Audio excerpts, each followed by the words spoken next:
சிறகு நேயர்களுக்கு வணக்கம். இன்னைக்கு நாம பார்க்க போறது கோயில் தான். என்னடா சிங்கப்பூரை காட்டுறேன்னு யோசிக்கிறீங்களா? ஆமா, கொஞ்சம் கடல் கடந்து கொஞ்சம் தள்ளி சிங்கப்பூர்ல இருக்கிற ஒரு கோயிலை தான் இன்னைக்கு நாம பார்க்க போறோம். சிங்கப்பூர்ல லிட்டில் இந்தியாவை பத்தி நாம கேள்விப்பட்டிருக்கோம். லிட்டில் இந்தியால சரங்குன் ரோட்ல இருக்கிற வீரமா காளியம்மன் கோயிலுக்கு தான் இன்னைக்கு நாம போக போறோம்.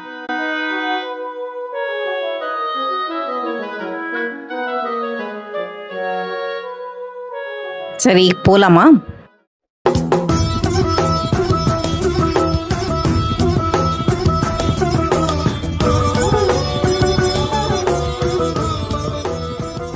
பத்தொன்பதாம் நூற்றாண்டிலேயே இந்திய முன்னோடிகளால் கட்டப்பட்ட இந்த அழகான வழிபாட்டு தலம் தீமைகளை அழித்து நன்மைகளை காக்கும் தெய்வமான காளிக்கு அர்ப்பணிக்கப்பட்டிருக்கு.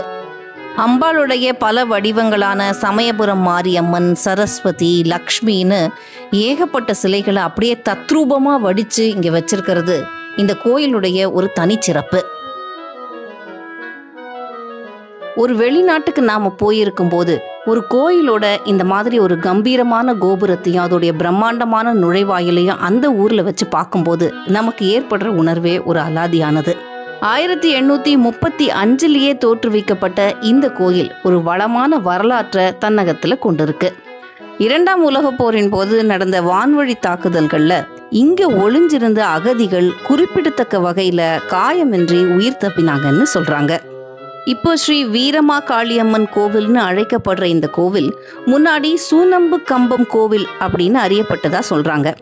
இது என்ன சூனம்பு கம்பம் கோவில் அப்படின்னு ஆராய்ச்சி பண்ண ஆரம்பிச்சா நமக்கு கிடைச்ச விடை இதுதான்.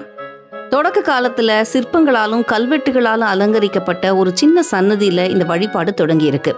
கம்போங் கபூர் சுண்ணாம்பு கால்வாய்கள்ல வேலை செஞ்ச தமிழ் தொழிலாளர்கள் வீரமா காளியம்மனுக்காக சன்னதியை அந்த தளத்துல அமைச்சதா சொல்லப்படுது. அதனாலதான் அந்த கோவில் சுண்ணாம்பு கம்பம் கோவில் அப்படின்னு பிரபலமா அறியப்பட்டுதான். அதுக்கப்புறம் முறையான அமைப்போடு இந்த கோவில் கட்டப்பட்டிருக்கு. வங்காள தொழிலாளர்கள் இதுக்கு உதவி செஞ்சதாகவும் சில குறிப்புகள் சொல்லுது. 1908 வாக்குல சிதிலம் அடைஞ்சிருந்த இந்த கோவிலை நகராட்சி தொழிலாளர்கள் இதோட நிர்வாகிகளான போது அவங்க மேற்பார்வையில அறங்காவலர்களை நியமிச்சு கோவிலை புதுப்பிச்சிருக்காங்க. இந்த காலகட்டத்தில் தென்னிந்தியாவிலிருந்து காளியம்மன் சிலையை கொண்டு வந்ததோட பிரதான மண்டபத்தையும் சன்னதியையும் கட்டியிருக்காங்க. அப்புறம் 1930களில் மேலும் பல சிலைகள் இங்கே நிறுவப்பட்டிருக்கு. காளியம்மனுக்கு 2 பக்கமும் கம்பீரமா விநாயகரும் முருகரும் வீற்றிருக்காங்க. இது மட்டும் இல்லாமல் காசி விஸ்வநாதர், காசி விசாலாட்சி, கருப்பண்ணசுவாமி, ஸ்ரீராமர், ஹனுமார்னு இங்கே உள்ளே போனால் நீங்கள் அத்தனை தெய்வத்தையும் தரிசிச்சுட்டு வரலாம்.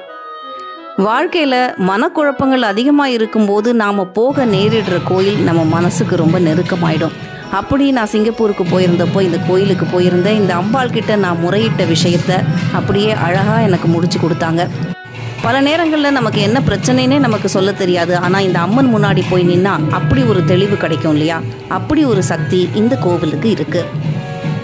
அம்மா கிட்ட தான் எப்போவுமே உரிமையாக எல்லாத்தையும் கேட்க முடியும். அப்படித்தான் இந்த காளியம்மன் முன்னாடி வந்து நின்று அன்னைக்கு உபசாரம் செய்வதுண்டோ, அருள் செய்ய இந்நேரம் ஆவதுண்டோ, எண்ணெய்க்கும் விளக்குக்கும் பேதம் உண்டோ, என்றைக்கும் நானுந்தன் பிள்ளை என்றோன்னு உரிமையோடு கேட்க முடியும் இந்த வீரமா காளியம்மன் கிட்ட. அம்மா கிட்ட நாம ஒன்று கேட்கறதும் நாம கேட்டதுக்கு மேலே அவன் நமக்கு செய்யறதும் உலகத்தில் ஒன்றும் புதுசு இல்லை. அப்படித்தான் அம்மன் அப்படின்னு பேர் வச்சு உலகத்தில் எந்த மூலையில் கோயில் இருந்தாலும் அந்த கோயிலுக்கு அப்படி ஒரு சக்தி இருக்கும் போல இருக்குன்னு இந்த கோயிலுக்கு போகும்போதெல்லாம் எனக்கு தோன்றது உண்டு. அம்மன் மட்டும் இல்லை, இந்த கோயிலில் இருக்கிற விநாயகர், முருகர் சிலைகள், நடராஜர் சிலைகள், காசி விஸ்வநாதர், விசாலாட்சி அம்மனுடைய சிலைகள் இதெல்லாம் அப்படி பார்க்க அங்கேருந்து நகராமல் நாம் நின்றுக்கிட்டே இருக்கலாம் போல அப்படி ஒரு கொள்ளை அழகு. இது கோயில் வாசல். இவங்கெல்லாம் இந்த கோயிலுக்குள்ளே போகிறதுக்கு முன்னாடி இந்த கோயிலுடைய விதிகள் படி ஆடைகள் போட்டுட்டு வர்றதுக்கு வாய்ப்பில்லாதவங்க இங்கேயே வைக்கப்பட்டிருக்கிற சால்வைகள், பாவாடைகளை எடுத்து கட்டிக்கிட்டு உள்ளே வர்றது அப்படிங்கிறது இங்கே உள்ள வழக்கம். எந்த மாதிரி உடைகள் அணியக்கூடாது, எந்த மாதிரி உடைகள் அணியலாம் அப்படின்னு கோயில்லையே போர்டும் வச்சுருக்காங்க. இப்போ நாம் பார்க்குறது கோயிலில் பிரசாதம் கொடுக்குற காட்சி தான். அழகாக வரிசையில் நின்று பிரசாதம் வாங்குற பக்தர்கள் மட்டும் இல்லை, பிரசாதம் வாங்குற பக்தர்கள் அதை வாங்குறதுக்கு தகுந்த தட்டோ பேப்பரோ கொடுக்கறது, பிரசாதம் வாங்கினதுக்கு அப்புறம் அவங்க உட்கார்ந்து சாப்பிட்றதுக்கான ஒரு அழகான இடம், சாப்பிட்டதுக்கு அப்புறம் அவங்க கைகளை சுத்தம் பண்ணிக்கிறதுக்கான வாஷ் பேசின்ல ஒரு ஹேண்ட் வாஷ், இத்தனையும் இருக்கிறத பார்த்து கொஞ்சம் மலைச்சு தான் போனேன். அது மட்டும் இல்லை, அபிஷேக ஆராதனைகள் நடக்கும்போது இப்படி அந்த இடம் சுற்றி ஈரமாகிறது அப்படிங்கிறது தவிர்க்க முடியாததாக இருக்குது இல்லையா? அப்போது அது பக்தர்களுக்கு வழுக்கிடாமல் இருக்கவும் வேறு விதமான அசௌகரியங்கள் ஏற்படாமல் இருக்கவும் உடனே அந்த தண்ணியை இப்படி கிளியர் பண்ணி சுத்தம் பண்ணுறது அப்படிங்கிறது பார்க்குறதுக்கு கொஞ்சம் மலப்பாக இருந்தது. கோயிலோட நேரம்னு பார்த்தீங்கன்னா காலையில் 5:30 மணிலேருந்து மதியம் 12 மணி வரைக்கும், அதுக்கப்புறம் சாயந்தரம் 4 மணிலேருந்து இரவு 9 மணி வரைக்கும் இந்த கோயில் திறந்திருக்கு. நம்ம ஊர் மாதிரியே கோயிலுக்கு பக்கத்துலேயே, கோயிலுக்கு வாசல்லையே சுவாமிக்கு தேவையான பூ, மாலை, அலங்கார பொருட்கள் எல்லாமே கிடைக்குது. வீரமா காளியம்மன் கோவிலை பற்றி எனக்கு தெரிஞ்ச தகவல்களை இந்த பதிவில் சொல்லியிருக்கேன். உங்களுக்கு தெரிஞ்ச ஏதாவது முக்கியமான தகவல் இதில் விடுபட்டு போயிருந்தா நீங்கள் கமெண்ட்ஸில் சொல்லலாம். அடுத்து நாம் பார்க்க போகிறதும் சிங்கப்பூரில் இருக்கிற இன்னொரு கோயிலை பற்றி. மீண்டும் சந்திக்கலாம். வணக்கம்.